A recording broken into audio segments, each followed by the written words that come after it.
co-founder of Heritage Experiential Learning, we will now discuss BrandStand. What does the identity of your school stand on? What is the DNA of your school, that which defines you, that you embody, that you promise, and that which is visible in everything that you do? Could I please have on stage Mr. Manit Jain?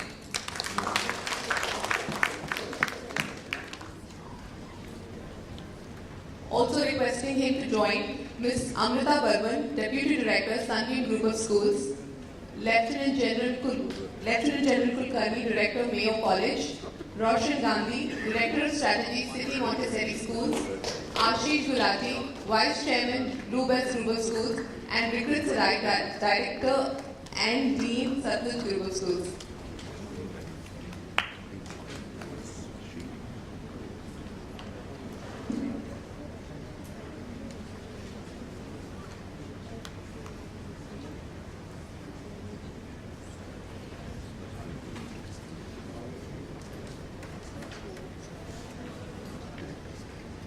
Thank you so much, for creating all this excitement and curiosity.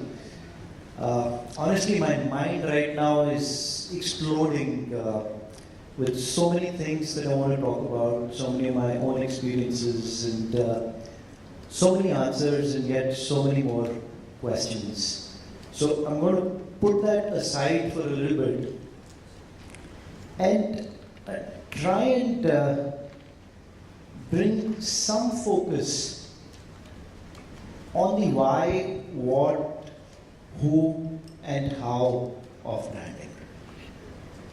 I like to use the word advocacy more than marketing in the context of education.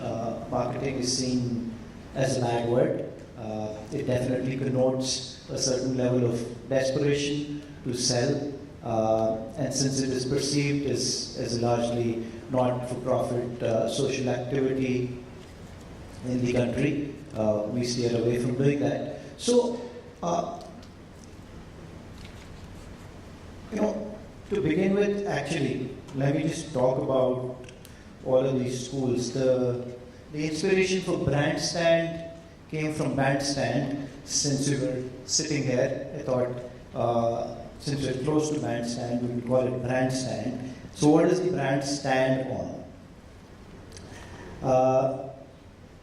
We have with us an extremely diverse group of really well-established schools. On one hand, 150 years old. That's right, sir? Yeah. Mayo College.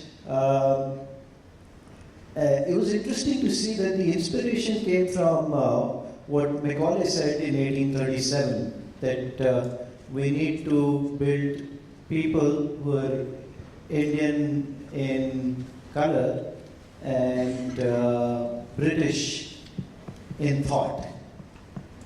So they were really looking to build leaders, and they served mostly the royalty to begin with.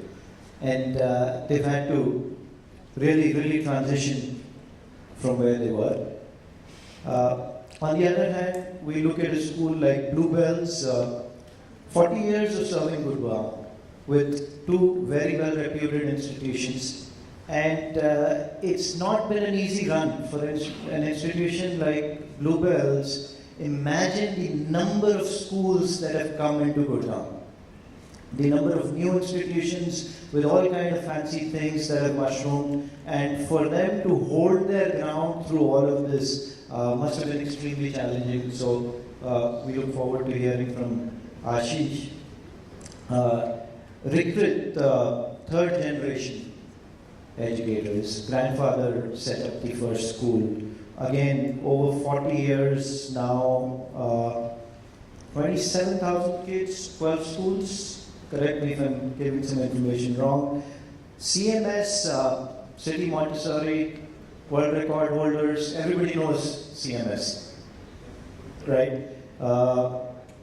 60 years, 60,000 kids. Takes a lot to do something like that in a city like Lucknow. And Sunbeam, now again, one of the most recognized school brands in the country. 15 schools, 16,000 kids. So great mix of schools, I must say. I'm the youngest school here. So really looking forward to this. Now, I'm also going to skip the why for a bit. Different people have different reasons to market or brand or to advocate. Somebody is looking to set up a new school and wants admissions. Somebody wants to communicate that they're innovating, that they're changing. Somebody wants to put up a new international school, so they need to talk about how they're going to be different. Possibly one of the challenges for them is how not to cannibalize what they already have in saying what I'm bringing out is better.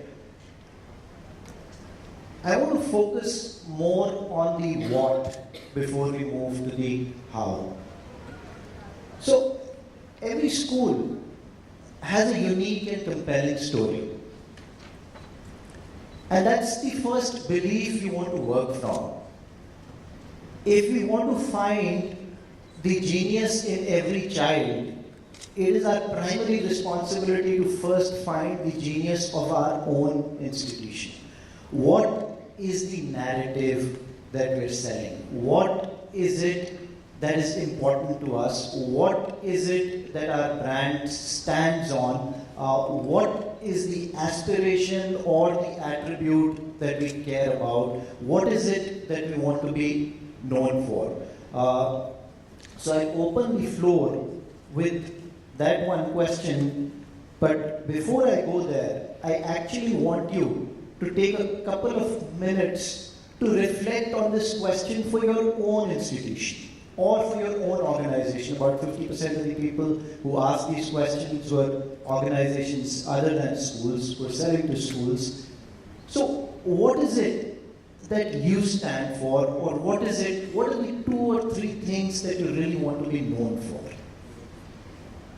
Take a couple of minutes to think about it individually. Just take that time to think about it. And I'll encourage the panelists also to take a couple of minutes and perhaps talk about it amongst yourselves. So take that time to reflect on it. Is it difficult? Yeah? Just think about it. What is it that I'm about? What is your narrative? Before we talk about how it's going to go out or who it is going to go out to, what is that narrative? What do I stand for?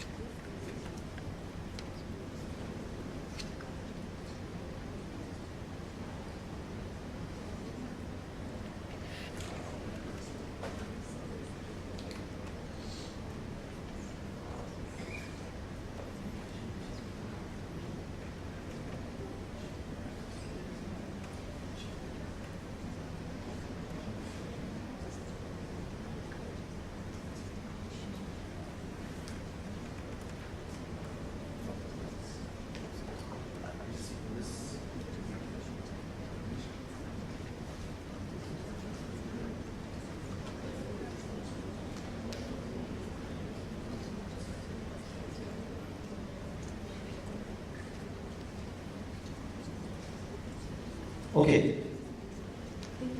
Is anybody absolutely clear about what they stand for? Yeah.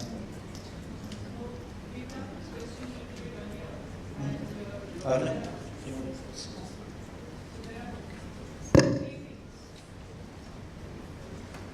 So we did this exercise some time ago, and there are 3 things that India Kanya stands for. I spoke about one of them this morning: service, heritage, and enterprise. These are the 3 things that we stand for, besides what all schools do, which is classroom teaching and practical exams. That's a really concise answer. Is there a good chance that if this question was posed to some of these stakeholders associated within your school community, they'd have a similar response? Everyone. Every single one. We repeat it very often. And not only repeat it, We live it. That's what happens. That's phenomenal. So I just want to add very quickly, one of the really aha moments of my life was when I was listening to this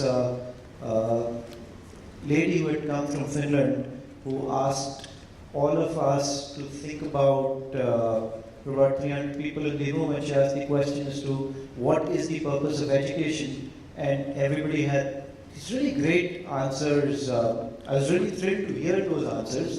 Great educators in the room, about 300 of them.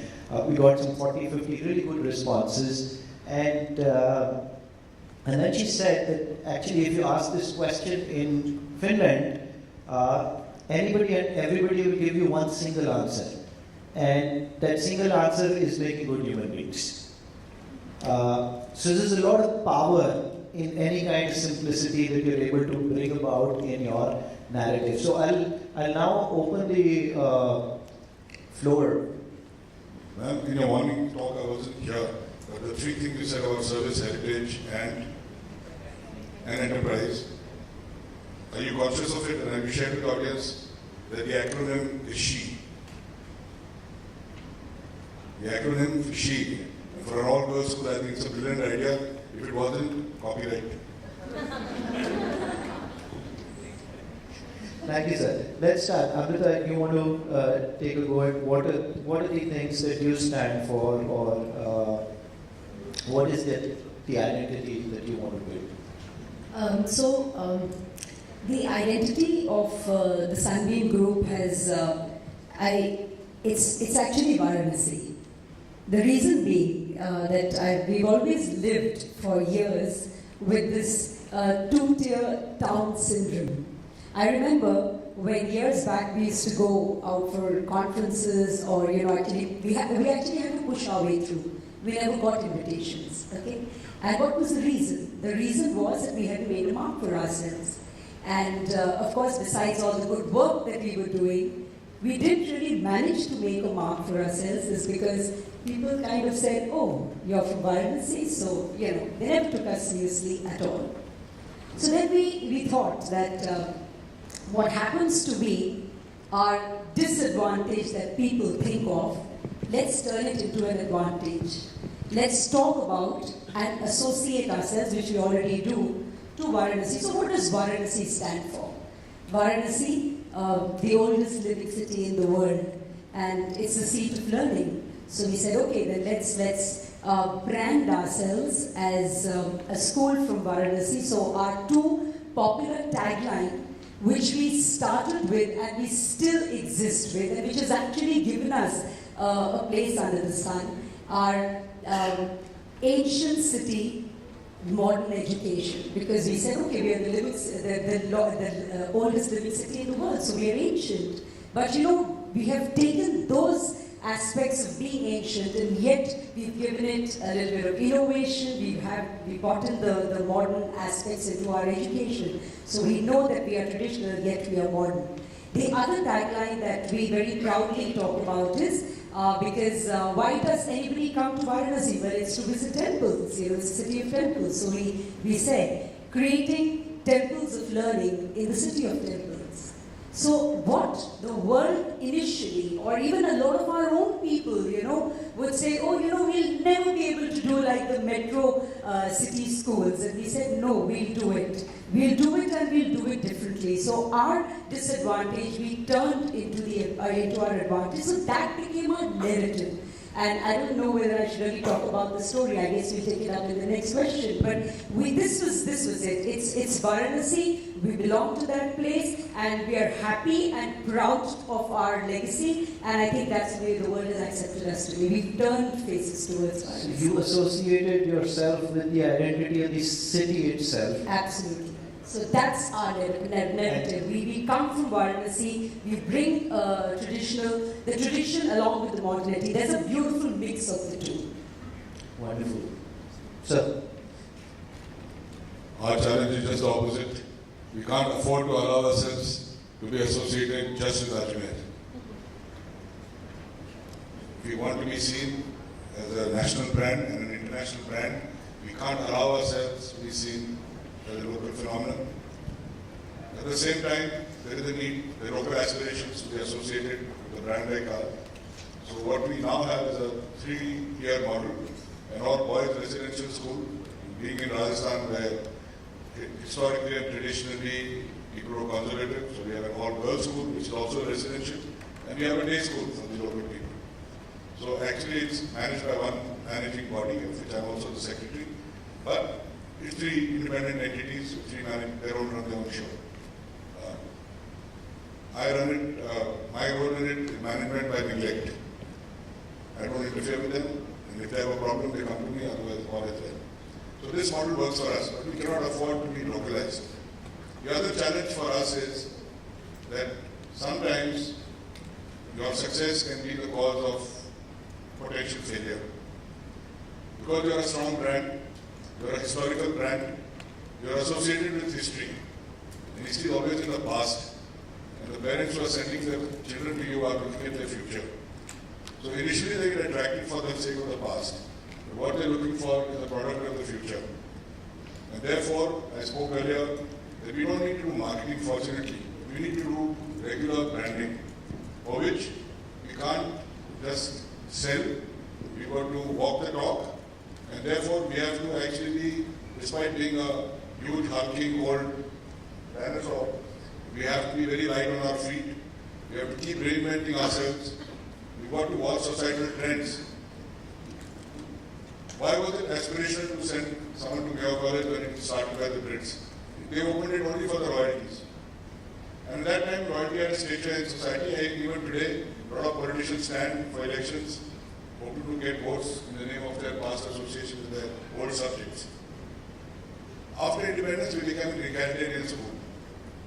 And the new currency of power shifted to the people who ran the country, not the politicians, but the bureaucrats and other established services and institutions of the state, like the judiciary, etc. Then, into the 90s, when we had liberalization, the currency of power became the power of currency.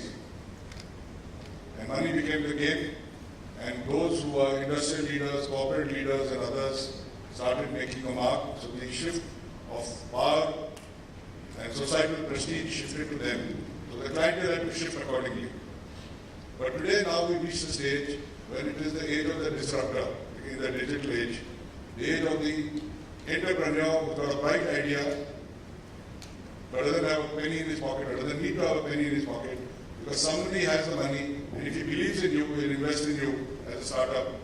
So therefore, an entrepreneur culture, what Burman was talking about earlier, is now has to be at the core of our philosophy. And therefore, while we take great pride in our heritage, at the same time, we need to see where the world is moving. And there was a great degree of predictability. Raja Maharaja ke time pe you knew who the boss is, usme koi shak nahi hai.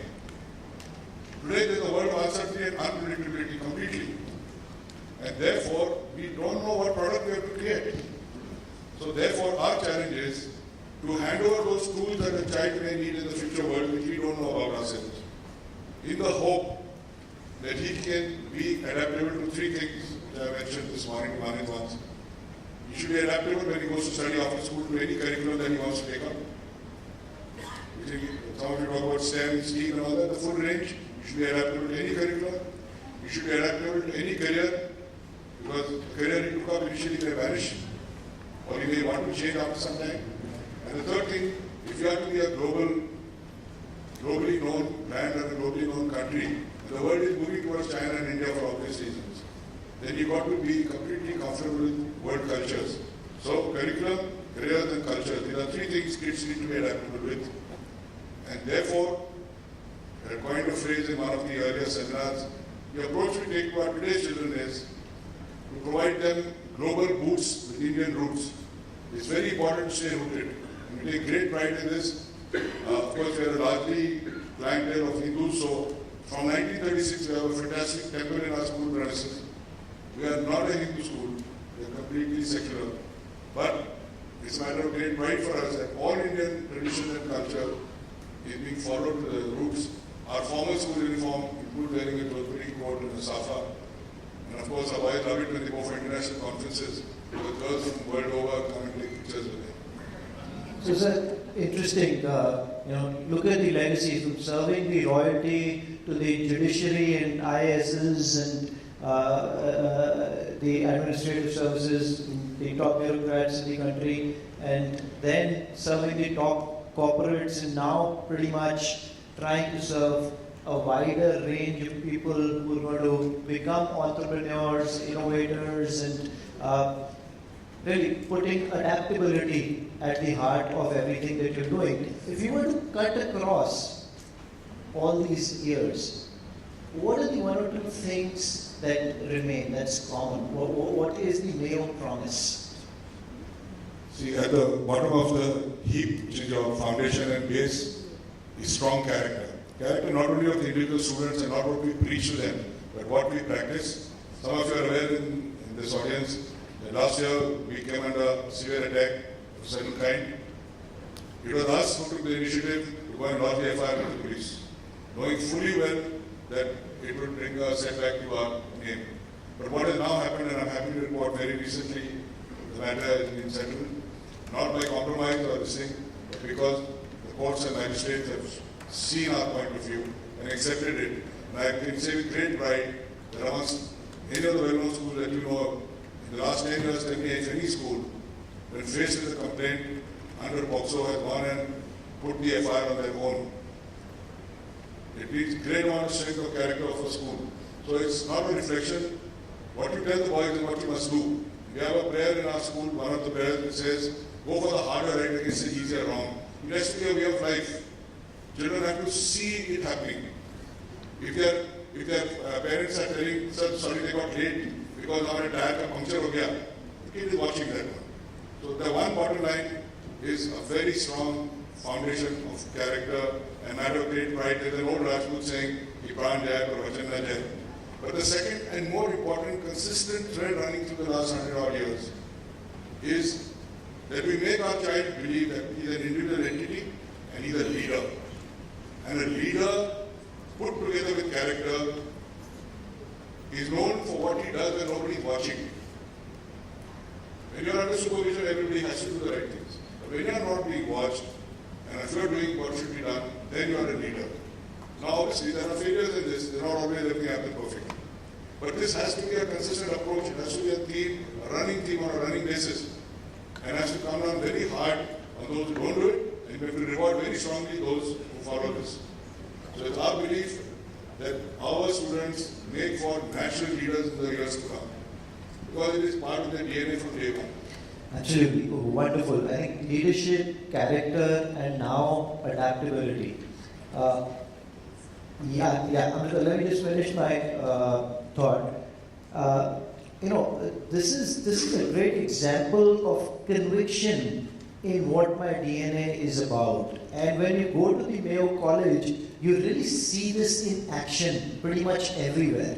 And I can tell you, running a school in Gurgaon right now and serving students of privilege, I see the character building that is happening in a place like Mayo, which an average city school will never be able to replicate, because these kids are with them throughout the day. So when I saw a child taking a jump on their horse and falling, if that had happened on a sports day, this is when I recently went to the Mayo College, if the same thing had happened in our school on a sports day, we would have probably had 500 parents clamoring.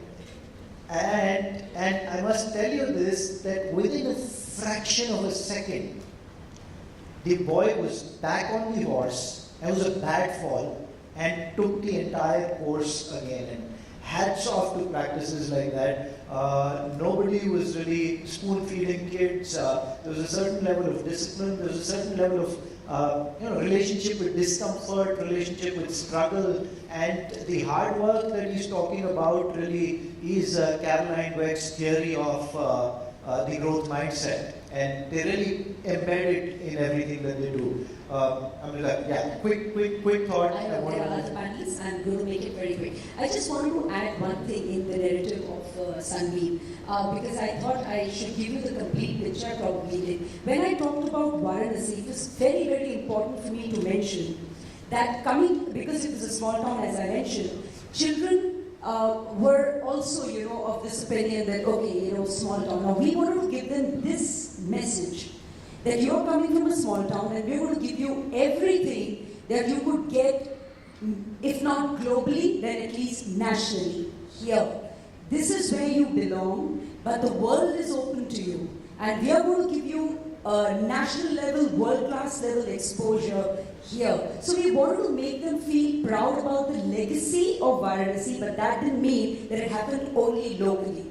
Local with absolute local exposure is what is actually even today our narrative. I just thought I'd add that. That's wonderful. And yeah, you've shared that with me before. Again, providing those kids the kind of opportunities they thought they would never have in a small city. So I think Sunbeam was built on that narrative that we love you, we love Varanasi, you deserve everything that anybody in the world gets, and we'll get all of those facilities, all of that exposure to you. Reekrit, coming to you. Panchkula's your flagship now, and you operate in Tier 2, Tier 3, Tier 4 cities, and you've primarily been responsible for the expansion of these schools. So why don't you talk a little bit about what the DNA of your schools is? Absolutely, thank you. After hearing such great stories from my co-speakers today, I think that there isn't much that I can say that can match up to what they mentioned. But then what I will share with you right now is the history of our chain of schools and how it was founded, and one of the things which we kind of also learn about character from that case study itself. And then I'll also come on to my second point, is what does branding mean to me in terms of education itself. Well, we're a 43-year-old group of schools at this point in time. Our founder, Mr. Serai, he taught in various top education institutions in the world, and he was brought back to Chandigarh in the 70s by the CM himself. So he was promised some land over there, and then he said, okay, and then the CM said, you start the region's first private school, and we'll help you grow it. So we left everything, and then he came back to work on this. Within a year itself, there was so much interference from the bureaucrats, from the government, that he essentially thought that he'd call it quits. Now you've got to keep this point in mind that this is 77, and Mr. Emergency around that time. So anything you can do, anyone can jail you at any given point in time. So what happens is that he is threatened, and he's told that if you quit, and then we'll jail you, and then you don't know what to do. Well, he had courage to take a stand, and then he opened his school right in front of the gates of the school where he left his job. So that's how our school was initially built, and that's the story that's engraved in a lot of the students and a lot of the staff. That if you have to take a stand against what's wrong, and then you should. Well, that's a part of the legacy, and then over the next few decades, of course, and then there are a lot of things that schools are doing which we've also done. But what I think sticks out for us is this: that, and now I'll shift to, let's say, branding. What sticks out for us is this: that we aren't premium school, we aren't a budget school. We are somewhere in the middle. We provide a gateway to students of smaller towns to essentially get in, to explore themselves and to also get a chance to come on national level, giving them the right opportunities, scaling them in the right way. Now, most of the schools where our branches are in our tier 3 to tier 5 towns with a population base of, let's say, anywhere between 1 to 5 lakhs, which is equal to just a small part of, let's say, a very, very small town in Delhi itself. So, so if you're looking at Raja Garden, it will be like, let's say, just 1/5 of that itself, right? So making sure that those kids get the right opportunities, bring them out of those small towns, sending them to the right higher education institutions, making sure that they get entry into them as well, making sure that they score the right amount of marks, because the challenges faced by the kids in smaller towns are much more different than the ones facing bigger towns. There's basically lack of communication skills itself. It's difficult for most of them to read or write English. So helping them in those kind of things, counseling them, and then bringing them on track. I think that's one of the major things that we're doing as a brand. So your promise is more in terms of the opportunity that you're providing to these kids who otherwise would not have a chance on the national level at all. And then also you spoke about making sure that they can get placed in colleges that they possibly don't dream about getting placed in, and there aren't very many options, I'm assuming, in the neighborhoods that they're in right now. Right. Great. Ashish. Thanks, Manit. Since we are on narratives and stories, let's step back in time to the year 1980. Black and white era. Gurgaon was a small, sleepy town, a laid-back town. Today you can find Gurgaon on the world map. At that time, it didn't find significance on the map of India. Education had much to be desired. It was a dormitory town for Delhi. In contextual education, there was, as a narrative, imagine the plight of the students for whom there is a visibility to Delhi, but not an offer. Not all of them can travel to Delhi, but they know what are the possibilities. Change gears. A group of 4 women in their early 30s, most of them having moved into Gurgaon as migrant population, were finding a dissonance and a lack of meaning in what they were doing. They were all teachers. And one of them, the founder, had some leadership experience in schools. And one fine day, they decide to find their own meaning in life. And the only way, the tool they have is teaching, is education. All of them from modest means, no capital sponsorship, but just a belief to find meaning for themselves and to make a difference for the students in Gurgaon. They rent out a 4-room house.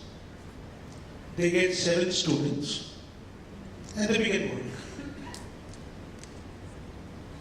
For them, nothing is important. What is only important is to deliver the promises, to realize meaning for what they have dreamt of, and to do good for the students who put their trust in them. And that became the underbelly schools. If you saw them working, they would sit on the floor, work together as a team. They were all equals, egalitarian in early times of feudal hangover.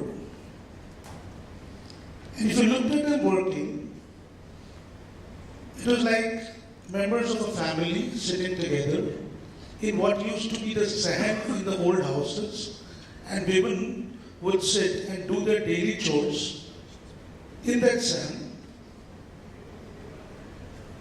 without thinking much of productivity, efficiency, and putting too many labels on it.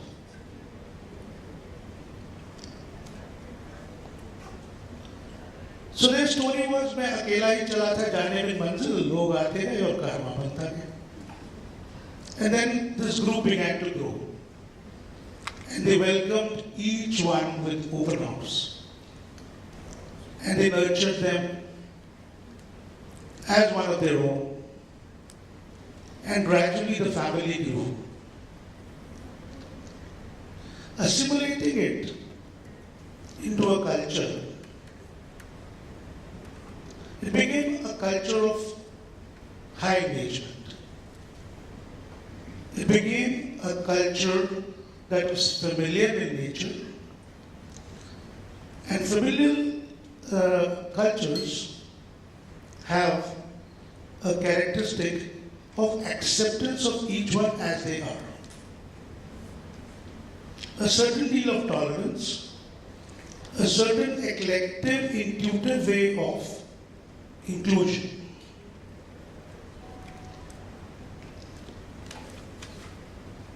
The reason why I am narrating this culture is because, as is said in context of services, the marketing function and the operations function is two sides of the same coin.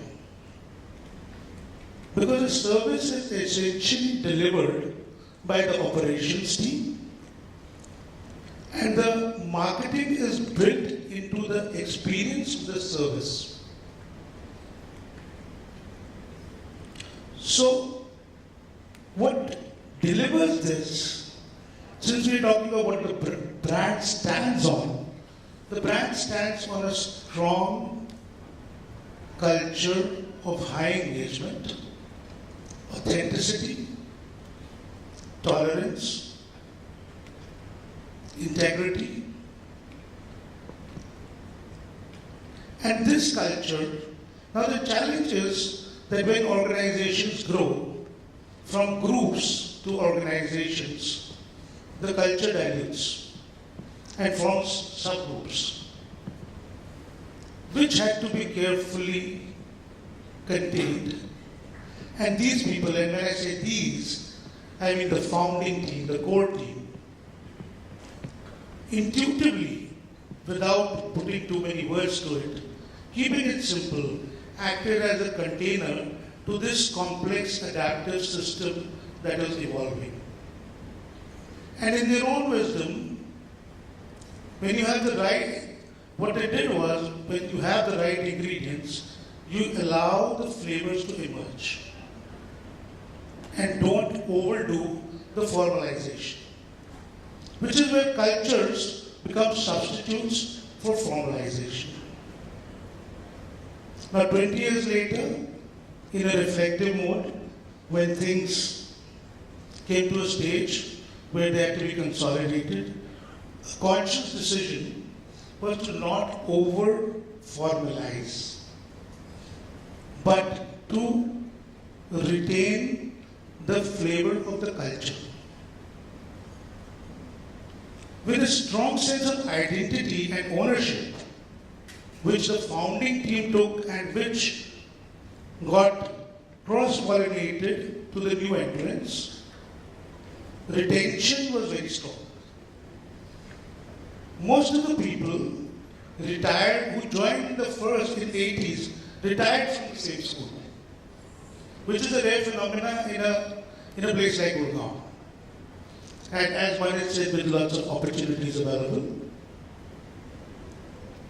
The other conscious decision was that in order to retain the DNA, the leadership was internally grown, nurtured, and since we are also talking of what is visible, is that principals and other leadership of our schools are people who started as teachers. And that probably explains the delivery of the promise and the consistency of delivery. Having built a narrative of what the brand is based upon, which is a very strong culture, let me just briefly touch upon what the brand stands for. In marketing parlance, what are the brand attributes? And as Manit, with his generous words, has already phrased it, it's time-tested, delivers the promise authentically, changes and upgrades to developments in education are incorporated but in a calibrated manner. The focus is not lost. So the consistency, I would put more focus on the consistency of delivery rather than the legacy. Lots of organizations, let alone schools, start off very well, do very well, and then somewhere are not able to retain their positioning or their promise or deliver whatever they stood for. So that's when people say, ab wo baat nahi rahi. But here we have a case, and the more important thing here is that unlike any other service, which can be where the cost of switching is not so high, this is a 14-year contract with a child. The amount of trust and the amount of risk that the child takes in choosing that school, the parent takes, is pretty high. So the consistency over 14 years without losing focus is what the brand stands for. So, Ashish, in simple terms, you focused more on the culture, more on the soul of the school, more on those attributes and maintaining quality rather than any ambitious promises of I'm going to deliver something crazy to you. So it's not even, I didn't hear you talking about leadership or character building or this is going to be a passport to success. I heard you talking more about the values of the organization. And we'll leave it at that right now. We'll come back with another question a little later. I just noticed we've got 11 minutes left. And I want to give Roshan enough time to talk about the city Montessori schools. And again, if you could try and focus on what it stands for. What does the brand stand for? What is the DNA of these schools? Sure. Thank you. Well, CMS City Montessori Schools were founded 60 years ago this year. We're celebrating our Diamond Jubilee year this year. And we were founded with 5 children. Now we have 60,000, almost 57,000, roughly across 18 branches in the city of Lucknow. So we have remained Lucknow-centric, but very big within Lucknow. And 60 years ago, in the very first lesson that took place, the first thing that the children did was to write on their paper 2 words in Hindi. Those words were Jai Jagat. And that Jai Jagat is the motto of the school and it's even the greeting of the school. So students today won't say good morning sir, they'll say Jai Jagat sir. And that came at a time when it was post-independence, people were greeting each other with Jai Hind. And the founders of the school, my grandparents, wanted to deliberately contrast that because they wanted students to have this global mindset, this international outlook, and to have a belief that the world is sort of one country, that humanity is one, and they wanted to raise kids that will work for the cause of world unity and world peace. So that is actually the motivating force driving the school's philosophy and the school's culture. It is developing students with a global mindset and a global outreach, and with a desire to contribute to service to humanity at a global scale. And then again, at the time of our school's foundation in the city of Lucknow, we had some very prominent historic convent schools. Many of you will have heard of Lamarnia College, for example, there's Loreto Convent, St. Agnes Convent, many schools like that.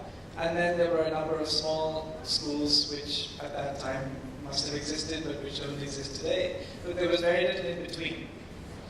And so one of the motivating factors behind starting CMS was to have a school which can meet the quality standards of those convents, but without Irish nuns, and without charging high fee, and without being restrictive at all in the admissions process. So those convent schools which were around in Lucknow were very selective in who they admitted to the school. They do interviews with the parents and do background checks and all that sort of thing. And we very consciously eliminate all of that and open our doors to everyone at a very affordable, reasonable price range. And one of the things we're most proud of is that now, across our 18 branches, they're in all different parts of the city, and the city is very broad and varied. But all the 18 branches charge exactly the same fee and have the same educational model, so they are one school in that sense. And yet in one part of the city, we will have the sons and daughters of IAS officers studying in our school. In another part of the city, we will have first-generation learners. We will have children of illiterate parents studying in our school, all in the one school, and that feeds into our overall value agenda of oneness of humanity. And I think it has been a success story in that sense, that we have been able to develop children over the years who have a global mindset, and we have given children these constant opportunities through international exposure, through a huge number of international conferences that we host and that we bring delegations from abroad from, that we send our students out as well, that we send them out abroad whenever there's any opportunity, and over the years we have raised funding to do that for children who can't otherwise afford it. So all of that has developed this international mindset, this international exposure, and now we do have evidence, I think, that students who otherwise coming from a place like Lucknow would never have been able to think beyond the local are thinking globally and are acting globally and are working and studying and going and influencing globally. So that has been our core value throughout, and I feel that has been a success story over the last 60 years. And that's in the DNA of our school and the culture of our school, and visible in the brand of our school. So I think in a city that largely had only these convent schools that everybody wanted to send their kids to, there was a huge gap, there was a huge vacuum, and CMS came in with a clear vision to fill that vacuum.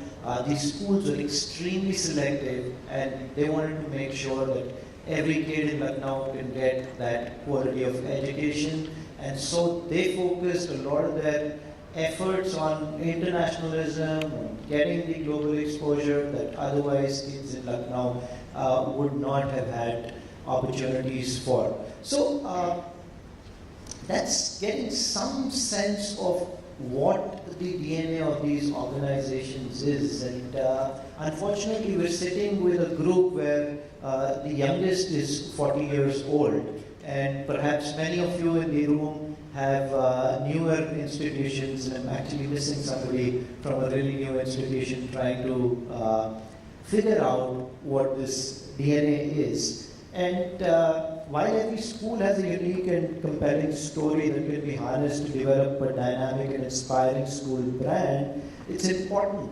There are three things I've noted down. It's important to clarify your school's ethos and communicate your vision, mission, and values in a meaningful and memorable way.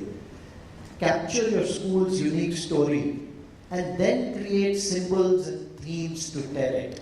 And often we get too busy in these symbols and themes, even before we understand what that story is.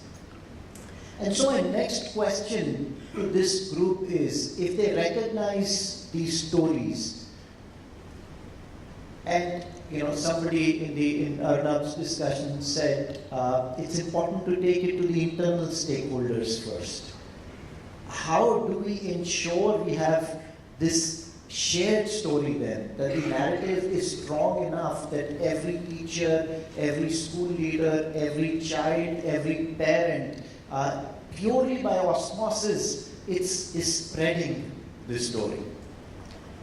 Since I mentioned it was basically about Varanasi, and what's very important in a two-tier town also, from where our story is important and therefore the stakeholders are connected to it, is that when you come from a two-tier, three-tier town, because a lot of our schools are actually also in three-tier towns. We have schools in places like Ghazipur, Mayo. So most of these children actually don't study in these towns. They finish with pre-primary, probably come up to about class 3, 4, and then they leave. They move out. So the problem is for the teachers, the students, for the parents, for all the stakeholders, that how do I get my child here, give him the best education, and probably he needs to move out for better exposure, but after he passes out class 12. So when the problem is common to all the stakeholders, the narrative is also there with them. They also believe in the same story as what you're trying to say. So when we told them, look, we're going to give you world-class exposure here, stay on here, stay with your parents, get the family connect, get good education, and then of course the world is open to you because we're going to prepare you for the world. So every stakeholder believed in our story. And there was enough pain in the system, in the city, and because your promise was addressing that pain, it wasn't really hard for you. It was a very obvious narrative that yes, these kids don't have the opportunity and they need to get. Yeah, and I just want to add one last thing. That, when our children, maybe some of them did, they were all on transferable jobs, they went out, when they went to schools in Delhi, etc. When they came back to us and said, we are studying in XYZ school in Delhi, and we still miss Sunbeam because I think Sunbeam gave us more than the schools in the school in which my child is studying is giving. It actually ratified what we wanted to say, that you stay here and you don't have to move out and we'll give it to you right here. So that was like a ratification, therefore stakeholders were with us. No. So anybody else wants to respond to that question? As in, what do you do specifically to build that buy-in, to build that shared understanding, to build that shared vision?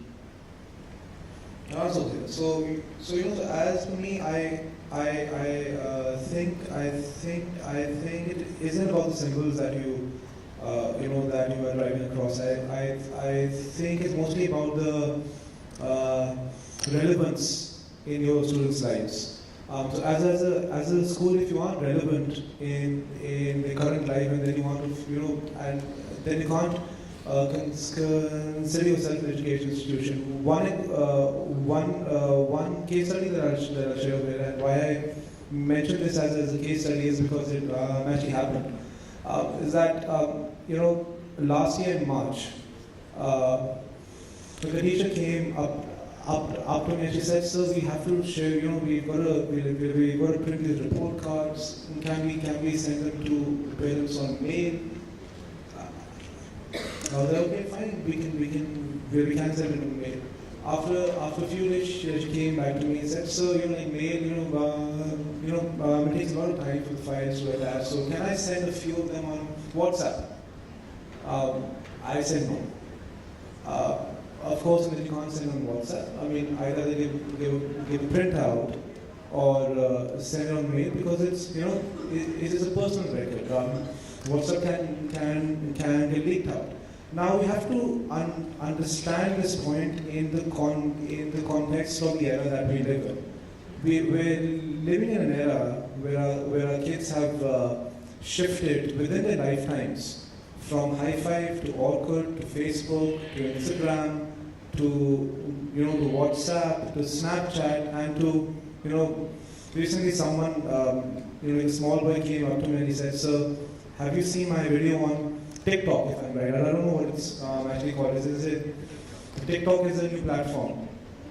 So within their lifetimes, they've shifted from let's say a social media network. This is Gen Z. So from a social media network, which is based on friendships, to a few seconds of videos.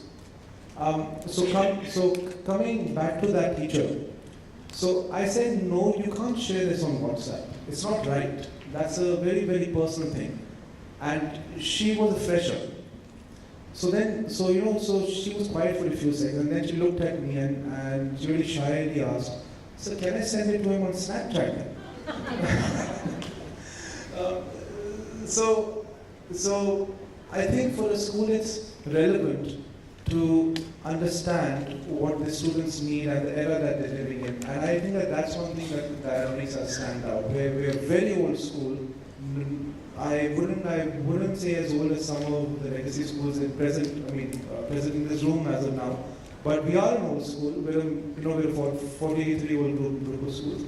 But we make sure that we are relevant in our students' lives and that we teach them the required skills to stay relevant, not only in the present, but also the future. The child, and this is my last line because that's on the screen. The child who is entering the education system in the year 2019, which is April 2019 in India, is going to graduate from the K-12 education system in India in the year 2032, 13 years from now. So pre-nursery to plus 2, 2032. The world will be absolutely different. You'll have self-driving cars, you'll have lesser friends and more chatbot friends. So it's important So we have to keep that point in mind, I feel. important for you to be perceived as a school that is willing to change, that is adaptable, that's nimble, that's agile, that's doing everything that can be done. So quickly, Amar, if I have your permission, I want a 10-second bite from everybody on what is the advice on building this strong positioning within. Yeah, just like a 10-second bite. Like Twitter replies. Yeah. Believe in your story and it's going to sell. Awesome. Conviction and consistency. We have a saying that once a Mayoi, always a Mayoi. So you've got to be convenient and consistent. I have to speak the least because I have the least number of students. Don't teach your kids what to learn, but teach them how to learn. Ashish?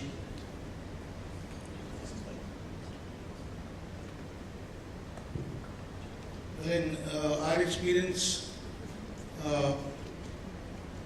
don't overpromise, deliver value, and if not more, at least equivalent to what the offering from the other parties. Don't oversell, don't hard sell.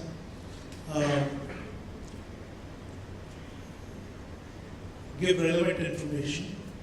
And since we are sitting in Bollywood town, I'll take this liberty. There is this recent ad of Fog, which I find not only amusing but very impressive. Says Fog ki chal raha hai, says Fog ka perfume अच्छा है, दमदार है, बिना gas वाला है, लंबे समय तक चलता है. Says और क्या चाहिए? So when you read और क्या चाहिए, then let's be silent. There's the well-known management guru and author Jim Collins. He coined this phrase, culture eats strategy for breakfast. So the meaning is that the most important part of any business strategy, and I think particularly in the school sector, is focusing relentlessly on the culture. You focus on that, everything else follows. So thank you so much. Okay, so I was just going to do a wrap. I think it's really important to understand what your true DNA is, even more than the why. The what of this is extremely important. And a strong conviction then on that and being true to whatever it is. And it could be different things for different people, recognizing the realities of your context, the stage of the journey that you're in. Don't venture into symbolism until you understand what it is that you're creating symbols for. If you can just be true to your vision and your values, like you said, consistency and conviction, you can go a long, long way in embedding that first within your internal stakeholders. So if you can get to a stage where every teacher, every parent, every student, and every leader in your school can within 3 minutes talk about what you stand for, and it would be roughly the same, not a script that you fed them,